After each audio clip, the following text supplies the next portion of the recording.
Friends, నిన్న చూపించిన గద్దామిని ఈరోజు మేము రేణిగుంట అభయ క్షేత్రం అనాథ ఆశ్రమంలో చేర్పించాం. మేడం గారు చాలా బాగా రెస్పాండ్ అయ్యారు. Thank you so much. But ఇంకోటి ఏంటంటే మన కరెంట్ డిపార్ట్మెంట్ అలీబాయ్ వాళ్ళ వైఫ్ మాధు గారికి thank you so much. And మన అంగన్వాడీ టీచర్ షాకిరమ్మ గారికి కూడా థ్యాంక్ యూ సో మచ్.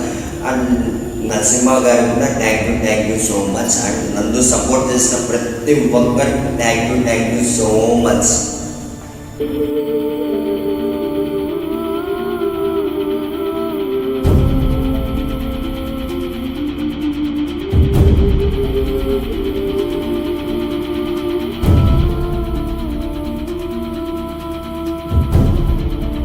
ముందు ఉన్నావా అనాథాశ్రమంలో? ఉన్నావా లేదా?